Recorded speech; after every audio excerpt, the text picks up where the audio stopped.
talaga ibang planeta. Okay, yun lang, Rainbow. Ay, pasyal ka rito minsan at magmi-meeting tayo rito. Meron tayong pagmi-meetingan eh, ha? Yung ating talakayan na Media Group Incorporated, ha? Isa ka dyan sa mga officers niyan, ha? Rainbow, gano'ng kalaki yung ulo? Tamo. Sige, sige. Okay, thank you, Rainbow.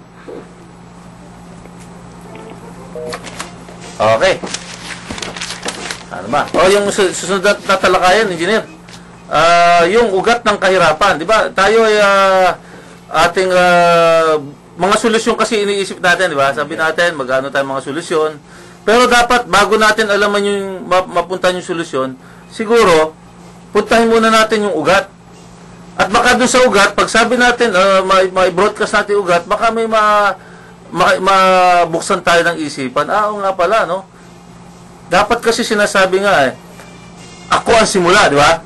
Dapat sa atin ang simula So, wala siguro magiging problema kung bawat isa sa atin magiging responsable sa bawat buhay natin. Di ba? So, bawat isa, mayroong tawag dito, contribution o parang obligasyon sa sarili kung bakit tayo naghihirap, bakit tayo mayaman, di ba? So, sabi nga, talagang ginawa ng Panginoon ng tao na mahirap at mayaman Tama, di ba, Henry? Hindi pwedeng lahat mayaman kasi may problema. Can you imagine lahat tayo mayaman? Eh, sino magsusundot ng kanal natin? Sino yung magiging katulong? Sino yung magiging driver? Sino yung gagawa sa kalsada? Di ba? Wala ng labor. Eh, kung puro naman tayo mahirap, sino magbabayad sa atin? Ang Diyos talaga marunong no? Hindi pwedeng lahat tayo mayaman, hindi pwede tayo mahirap.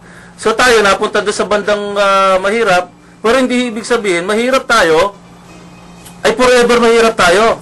Sabi nga ni Carmen Martin, narinig ko minsan hindi natin na tayo pinanganak mahirap, kasalanan. Pero kasalanan na natin pag namatay tayong mahirap.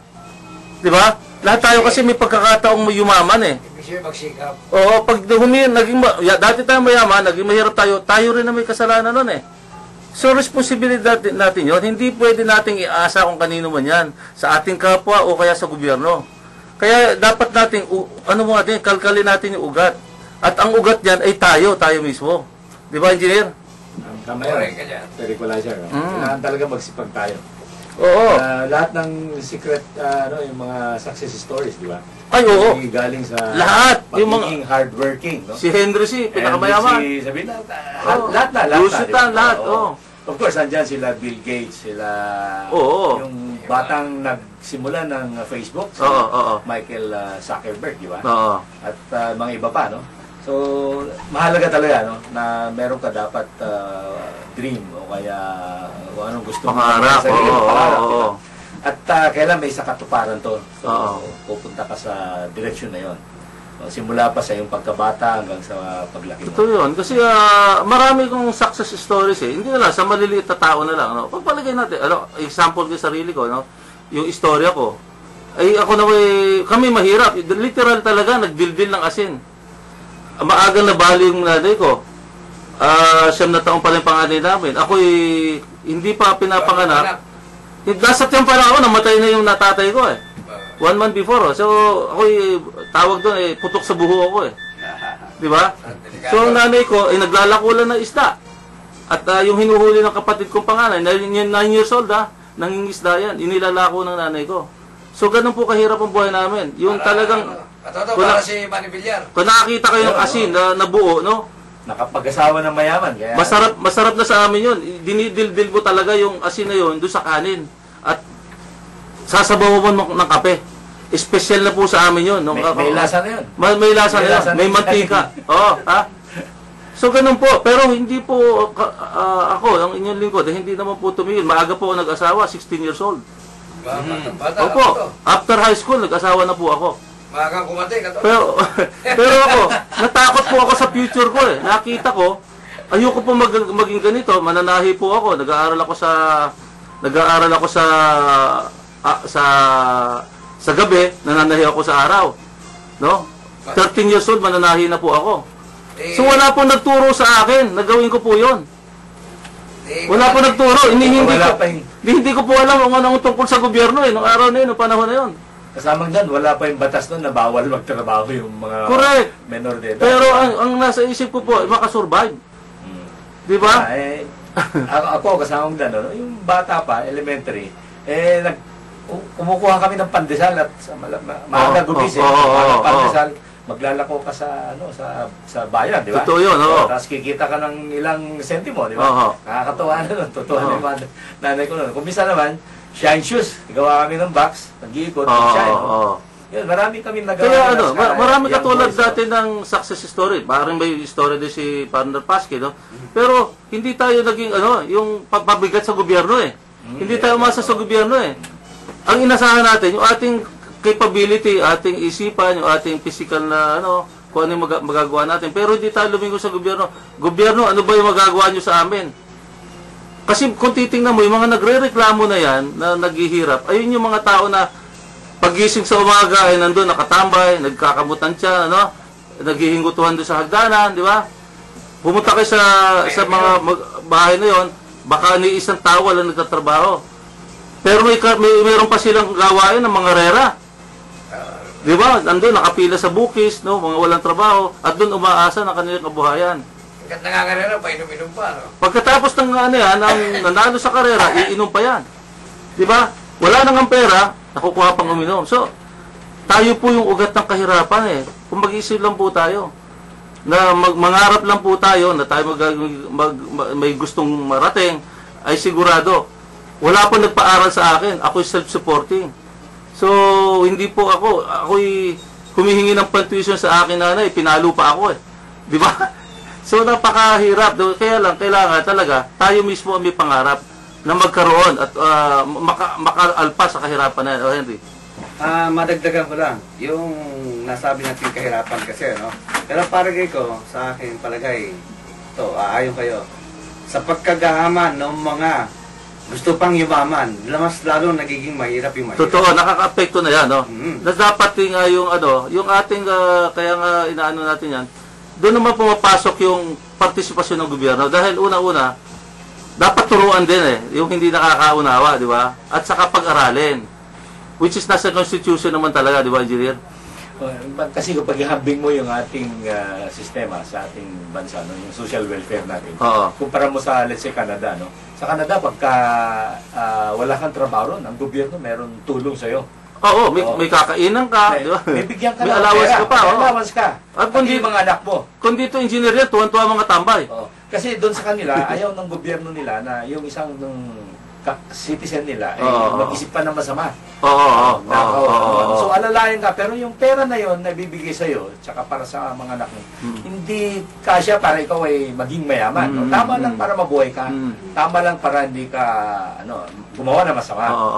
Eh ngayon, kung like yung mga kapatid nating Pilipino na nagma-migrate doon, gusto nila talagang umasenso, ay magtatrabaho sila sa katotohanan. Dual work jobs, pa. dual work. Tapos na yung 8 oras na isa, meron pa sa isa pa. No? Kaya karamihan natin mga kapatid doon umasenso. Sana ganyan din yung mga naiwan dito sa bansa natin. Mabawasan yung mga sinasabi mo kaninang nagtatambay lang, di ba? Sa mga kanto-kanto, makikita mo dyan, nakaupo lang sa mga kanto sa tindahan, di ba? Nagkukwentuhan. Masaya naman eh. Masaya sila, sa totoo lang. Hindi mo sabihin nagsisisi eh. Pero yung kanilang maghapon, unproductive eh, no? Ay, hindi nakakatulong para sa ekonomiya natin. Totoo yun. No? Kaya unang-una, pangalawa, no? Mahina ang pagpapahalaga natin sa oras eh. Yun. No? Kasi, tingnan mo yung mga bansang asenso, ang bayaran sa kanila per hour eh. Di ba? Sa atin. No? Sa atin per day. Tapos yung per day na yun, 4 na oras, in effect, 4 na oras lang ang pinagtatrabaho. Di ba? Iba, makita mo, naglalakwan sila, di ba? Nag-Facebook, di ba? So, kung siguro ang basis ng ating bayad sa sa ating mga trabador ay oras, mas matindi yung pagpapahalaga eh kasi sisilipin yung trabaho according to hour of accomplishment eh. Baka per minute na yan. Tingnan per accomplishment. Oo, per minute. Kasi sa Amerika, alam ko, pag ikaw na-delay, halimbawa, pinsan ko kasi nananahi doon. Yung pamasahe, baliwa, na-delay yung kanyang pinatahe. Pati pamasahe, isa-charge sa kanya. Yung tapan taxi niya. Kasi ganun ang tubero, pag tinawag mo, pagtawag, maandar na metro. So kung ganun ang pagpapahalaga natin sa oras, wala na yung Filipino time, makakakontribute din sa natin yan, di ba? Kasamang Dan, panahon pa ni Rizal, tinanong na niya yung the indolent of the Filipino. Oo. Parang inisip na rin niya, bakit dito sa atin gano'n, sa Europa. Oo, kasi nandun siya sa Western eh. Nakita niya yung diferensya, na maraming nagsasabi na dahil siguro sa weather natin, no? Temperature, mainit, no? Kung saan malamig ang panahon, doon medyo... Sa ibang bansa, sa mga frigid countries, ay talagang kailangan gumalaw ka, kundi titigas ka sa lamig, di ba? Hindi ka pawisan. Eh dito, pawis na pawis ka, hindi ka pa nagtatrabaho. Oo, kaya siguro nakaka-epekto, pero ewan ko, tama bang sabihin na yun ang dahilan na tayo rito unproductive? That is kasi nag-umpisa nga sa atin eh. Ako naniniwala. Hindi dapat, di ba? Hindi dapat. Kailangan magsumikap. Sa umpisa, dapat hanapin natin yung opportunities eh. Hindi yung opportunity, hintayin natin eh. Di ba? Hindi darating yan eh. Para tayo si Juan Tamad na naghihintay na bumagsak yung bayabas eh. Hanapin natin yung oportunidad, di ba? Yung kasabihan na sinasabi sa Biblia, di ba? Pag sikat ng araw, laganap ang biyaya. Oo. Yun, hanapin mo yung biyaya. Pag mong antabayanan yung sikat ng araw. Oo. Kaya nyo to si Partner Paski, di ba? Kaya asenso si Partner. Di ba? Yung gabi, ginagawang araw. At yung araw, ginagawang gabi. O, kaya naman tuwa-tuwa si Mrs. nung nandito, di ba? Nakangiti. Talagang todo nila. Yun ang ano, kita mo naman, di ba? Relax na relax, di ba? Fresh na fresh. Batang-bata, o. Walang halong kwan, ano? Oo. Walang iniisip na masama. Laging nakangiti, di ba? Walang kamali-mali siya, yung mama, o, di ba? Maalala ko yung, yung maliit ka pa, nananahi ka na? Okay, 13 anyos. Ganon? Marunong na ako manahi. Eh di dapat pala. Hindi nga ako nakapaglaro ng todo. Dapat pala. Hindi ako dumaan sa Toto. Oo. Dapat ang apelyido mo, hindi Sulweta. Ano? Dan Taylor. Oo. Mas maganda, di ba? Dad Taylor, ha? Okay yan, ha? Okay, okay talagang pastor. Pare, may isa ka pang trabaho naghihintay sa'yo. Sa comedy bar. Kita mo? Ano mga talent, di ba? Kailangan daw may kapalit si Dolby. Pwede kaya Oo. Si Dolphy kailangan ng kapalit, pare, ha? So, magpo-produce tayo. Pag yumaman yung ating, yumaman tayo, magpo-produce tayo. Ikaw ang bida. Ay, kaya natin yung style ni Dolby ka, Toto. Pero hindi mo kaya yung yung bumbida nun. Ha? Joke lang yun. Hindi, Dolby, Pasinsabi kayo, 25 pasinsabi. pulyates lang yun eh. Yung sa'yo, 50. parang Christmas light. Bumbida nga pero Christmas light. Okay. Pasensya na po. Nagkakatawa lang. Ha? Okay. Ay, 5 minuto na lang. Ganyan, ha? Bilis. Oo. So, baka mayroon tayong mga babatiin pa rin at baka makaligtaan natin. Bati ako. Binabati natin yung mga umattend sa regional conference ng IIEE nung Biyernes at kahapon sa SM Bacoor sa pamumuno ni Regional Governor Josein Halbuena, Southern Luzon Regional Conference. At of course, nandun na-meet natin sila dating Gobernador Rose Rocio, si Bong Berengel, at yung dating National President si Mandy Diaz. Nandun din yung aming National Vice President, si Greg Cayetano at saka si Alex Cabugao. At paalala lang, merong seminar sa June 30 ng National Master Plumber Association of the Philippines sa Nipahat, Torambo, Pasig, yung design ng hot and cold water line for high-rise buildings. So yung mga master plumbers tsaka gustong mga maging plumbing engineers, no, umattend tayo doon. June 30 po yon. At binabati ko si President Art Antonio ng Rotary Club of Pasig North. Pinalitan niya si dating President Rod Macalinaw. Salamat po. Partner. Binabati ko yung public highway. Doon sa dininig nila yung aking konting bati ko sa aking column tungkol doon sa accident prone sa Delpan Bridge, Tondo. Nailabas po natin sa ating column yung mga aksidenteng nangyayari doon. Kung kaya't kagabi, nung madaan ako doon, meron na silang nakatulos na tubo na may reflector na puti at para maiwasan yung lugar na yun na mabangga na sasakyan. Congratulations Secretary ng Public Highway. Magaling niya si Roelio Simpson. Mukhang mahigpit. Dave Simpson. Narinig ko sa isang istasyon. At mukhang may pagbabago sa DPWH. Tsaka siya yung water czar na inappoint ni Pangulong Pinoy yung last year, no? Nangyari pagbaha. At narinig ko, marami silang ginagawang pag-aaral para mapaghandaan itong mga darating na tagulan. Actually, yung sa Angat yata, gagawin nila ng na parang Improve nila, improve nila. Yung mga dam. Nari. Okay, para kay Tito Dolphy, kasi sa July 25, birthday niya. Hoping na makaabot siya hanggang sa kanyang birthday.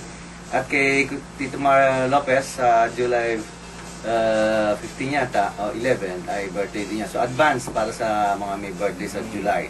At para sa kamag-anakan at anak at ni Tito Dolphy, huwag po kayong mag-alala at kasama niyo po kami sa prayers para sa... Teka, nakalimutan na natin yung report mo, Joey. Habol pa natin. Baka pwede ba? Kaya pa. Sige. May oras pa tayo. Samurai. Sige. Mukhang Pasensya maganda na. yung report ni Joey. Sige, pakinggan natin si Joey. Una niya report to. Sige, Joey. Pagkabahan. Magandang hapon po sa atin pong balita sa mga oras na ito.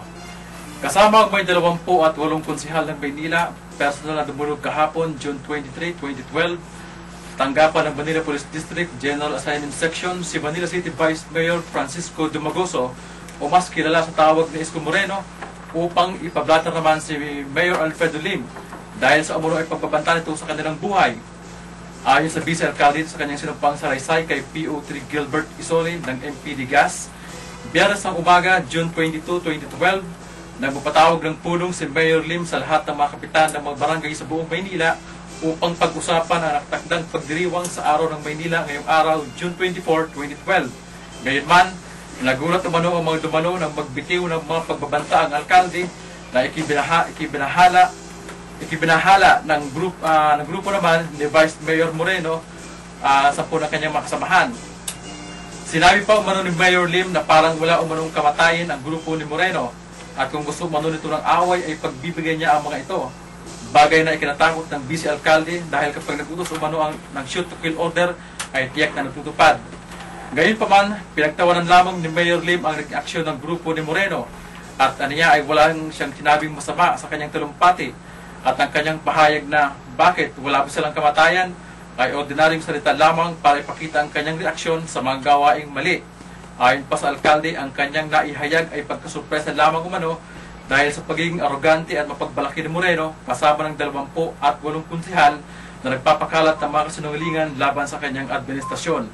Matatandang bagamat saglit naging magkaalyado matapos ang nakarang halalan kung saan kapwa sila nang galing sa magkakaibang partido ay muling naghiwalay ang landas ng dalawang opisyal na magdesisyon si Vice Mayor Isko Moreno kasama ang 28 konsehal na tumakbo naman sa ilalim magtikit ng dating Pangulong Joseph Estrada ng una o United Nations Alliance na napipisil lamang tumakbo sa pagka-alkalde ng Maynila upang labanan si Mayor Alfredo Lim. Okay na. Medyo mahaba yung report. Susunod, pasensya ka na, hindi natin naalala kanya, no? Pero susunod, may ikli-ikli mo. Para Outline. Oo, ayusin natin yan. Una pala naman, Okay. Okay, at tatapos na noon po ang isang oras nating talakayan at huntahan. Huwag po sana kayo magsasawa sumubaybay sa amin tuwing linggo sa ganito ding oras at himpilan. Wala na yung ating prayer dito.